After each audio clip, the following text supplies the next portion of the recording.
Yeezy boots. 350. This is the original 350. This is the second Yeezy shoe that he dropped with Adidas. Because he dropped the 750 first. Yeah, but a lot of people don't count that one because that one only came out Because the reason why I don't count that one because I was never a fan of that. When I think I lost respect. I was like, how you go from Nike, right, to that, and I was like, no. So I never count that one. I actually enjoyed it. I really did, and I think you're the only one that I know. Yeah, but I only enjoyed that color. After that, I don't really care for any other. But just the first color, I really like the colorway. I like the shoe itself. It's not a very wearable shoe. Okay. But I did enjoy it. I definitely enjoyed the quality of it. That was one of the ugliest shoes. But this is definitely by far my favorite. Yes. Yeah. See, mine is beat the hell up. You know what I mean? Like I remember I was wearing mine. Mind you, is all like beat up. And this, I got another one upstairs I can show you. I got two. And this kid asked me, "Can I buy this from you?" Yeah. And I was like, "Why?" You're like, "Oh, I want it." Like I just want it. I never. I was like, you don't want this. Like I don't even wear socks. It's all funky. Nasty. I promise you. You know, I will give it to you for free, but it's funky. You can't have this. You know. I'm sorry. He's like, I give you $700. I'm like, man, these kids don't understand, bro. Yo, so this is my favorite Yeezy. It is for Adidas. It is. I'm not talking about Still. like you know. I don't give a fuck about no belugas. I don't give a fuck about none of that shit. That's why I haven't gotten anything else. I did get my wife the 2.0s. Yeah. But I mean I'm gonna grab her shoe, but like I got you. But this no comparing for this. You know So I know that there's a story behind. There's a story behind this. Why you got this joint? There is. There is a story. So obviously. In 2013, I got a call from an Adidas. But I also actually it wasn't Adidas. It was Mitchell & Ness. Okay. And they called me and they said that they wanted to do an event at the store for the All-Star weekend, and that I had been, they somehow they found my info and they really wanted to work with me. So I was just like, yeah, man, let's do something. This is the fee or whatever, and then let's make something happen. So. 2 weeks go by, then they call me again. They say, hey, man, we just want to let you know that this is a very special project that we're working on, and we want to let you know that we definitely feel like, you're the guy that we want to work with. So I was like, okay, cool. They're like, somebody is going to fly to the store. We're going to fly this dude out to the store. Can you go meet with him because he flies in like at 9 p.m. I said, yeah, that's perfect. So we met at the store, and it was, they didn't tell me until like I picked them up, or I didn't pick them up until they headed to the store. It was Don C. Okay. So. Oh, really? So Don C came to the store. We met. We chopped it up. We talked, and he was like, "Yo, I asked about you, man. I asked about what was a good store that I could do this event at, and everybody that I have in Houston told me that I should talk to you. So I asked about you. I did some research, and you got a good name to yourself here. So I want to do the Just Don pop-up shop here." In 2013, so we did that, and we kind of stayed in touch. And long story short, man, I already knew. I found out by accident that this thing was gonna drop. Okay. All over the place, but he told you. Yes. So, but the thing about it is that people didn't know that they were also gonna drop in Barneys.com. Okay. So. But you had to connect with Barneys at that time. No. I bought them at Barney's. Okay. Right? And then later on, I didn't realize that he was going to send me a pair. So he sent me a pair, and I already had bought one. So I got two. And, I obviously, I'm not going to get rid of them because there's a gift from Kanye's right-hand man. Yeah. Homie. And then, we stay connected. I actually just seen him 2 months ago in L.A. And, it's all respect and love. So shout outs to Don C, shout outs to everybody. And a lot of people don't understand, man, like just once again going back to not being shy and being personable. Yeah. It's opened me so many doors. Before Kanye became Fashion Kanye, man, I've met Kanye two times at least, and we talked fashion. He asked me what I was wearing one time. Yeah. This is gonna sound blasphemous and crazy, you know what I'm saying? But I met him. There's facts. There's like there's receipts. They ain't fucking story. Man got receipts. You know what I mean? Like people think that new Kanye is who he was back then. No, man, Kanye was actually a really shy guy, man. He was really scared.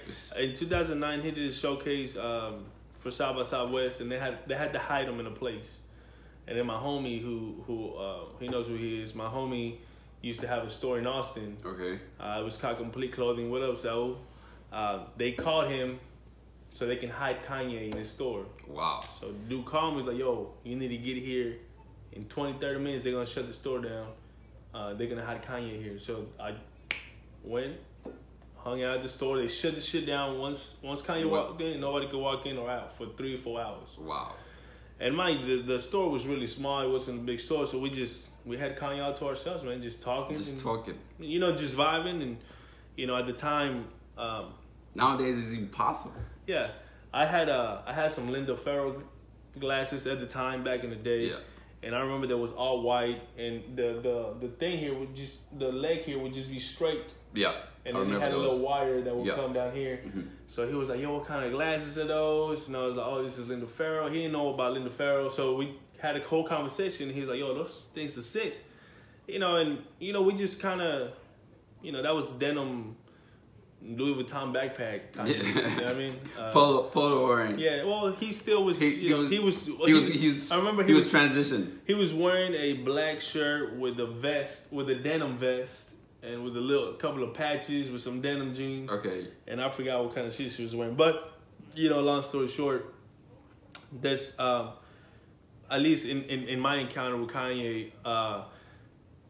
He's always been one of the most humble dudes that I ever talked to. At the time, I haven't talked to him since he's been big Kanye. Okay. So salute to the man for everything he's done for the culture and everything he's done with whatever he is. I know he gets a lot of like and a lot of criticism, but you got to remember, man, the first ones are always the crazy ones. Yo, right? Trust me. People always criticize him, but I think he is a genius. He is a genius. Not just the music part. Not even just like fashion or whatever. Here's the deal, like the bad thing about Kanye is that he's a genius and he knows it. Yeah.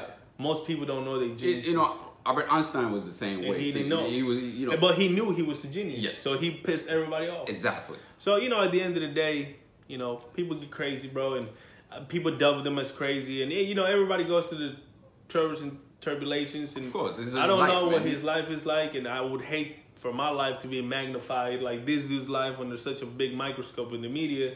And then, you know, I can't even take a shit without somebody taking a picture of me. You know what I'm saying? I would hate that. I would hate walking into a restaurant and not being able to you know, to eat in peace. You know. All right. So you want to take that? Yeah. I'll pause. So back to Yee. So I remember when this shoe was coming out. Like, let me tell you how I get my hands on these, right? So it was coming out. I knew it was coming out, and I don't know if they was doing raffle. I don't know. I don't think they did yet. So my wife told me if I get one, she better have one or don't get the shoes. So I had this this Asian guy, shout out to him, and I was like, yo, I would trade with you, whatever I was working at the Louis store then, you know, so, you know, it's like, I need a wallet, I need a Louis wallet. I was like, I can buy that myself. I just, if you can get 2 of these in these sizes for me, I will engrave your name on your wallet for you. So I did that for him, and he got these 2 for me and wife, and it was. Can you still get the wallet thing? No, you can't do that no more? Yeah, I mean, I can do it. I mean, I have people at the store. Okay. Yeah. I don't work there anymore, but it was another lifetime ago. So, you know, but these are my favorite. Yeah, they're still my favorite, man. I think I'm not really a fan of the new Belugas, the new 2.0s, whatever. The only ones that I did like that I regret not getting was those bright yellow ones, I actually like You that did? shit. Okay, Yeah, I so- wanted to wear it. I mean, I got just because people, they're like, man, how you gonna wear? You know, people look at me and they're like, it's not a wearable shoe, but I could wear it. You know, yeah. You can wear any shoe. You can wear anything If you know you got style. So you know that's the thing. That's the difference between having. A lot of people be like, you fashionable. I'm not fashionable, man. I got style. It's two different things. And one thing I hate about people, this is going back to when I was working at the Louis store, right? So they would come, and trust me, I sell them all kinds of shit because they're dumb as shit, right? So they come in and they're like, man, I want to buy a shoe. I need a belt with the same detail on the shoe. I'm like, all right, cool. Go find me a shirt with the same detail. So by the time they're done, they're matching. The whole thing. Yeah. From head to toe, $5,000. And I'm like, that's you. I'm not gonna stop you, you know, because I know you don't have to match from head to toe. Yeah. This is one thing I hate. Like people are like, oh, how you gonna match the shoe? You know, like how you gonna buy this colorful or whatever? Like I used to get this a lot when I was working there. Like, man, I like this shoe, but how can I wear it?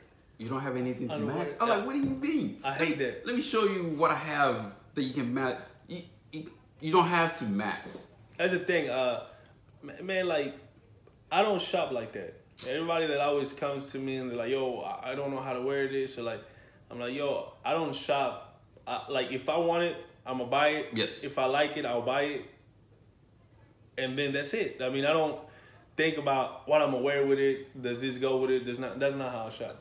I don't even shop. I shop in Spurs. Yeah. You know, I mean, you know what I mean? But like when I do buy something, I don't buy things. I don't go to the mall and get a whole outfit. I go buy, I have clients. I even have some person in the Texans that adamant about just dressing. Well, that's the thing though. Like they don't understand. Like they don't. I mean, they think about this, bro. Like all these cats know is like coming from the hood and getting their money. Playing football. There ain't no transition. You know what I'm saying? Because you gotta, before you become a pro, you gotta be submerged in football, whatever sport you play. That's all you know. Besides the hood and eating fucking cereal with sugar, you know, you go to having fucking lobster tail in front of you. You don't even know how to eat this shit. Exactly. So, you know, they don't understand that it's a transition. Me being broke like that, it allows me to have a transition. I'm building up. But certainly, you experience, you know. It's not a shock, you know what I mean? These dudes become like culture shock. Like, oh shit, I have all this money. Now I can go ball out. Nah. And they think Louis and Gucci, and that's, as long as it said Louis and Gucci, that's what they want.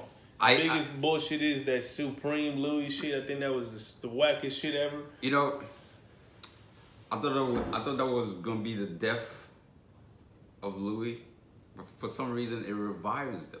Because Gucci was killing. You remember Gucci came out with the new joint with the snakes and the top. Gucci was killing, like the retail Gucci was killing Louis.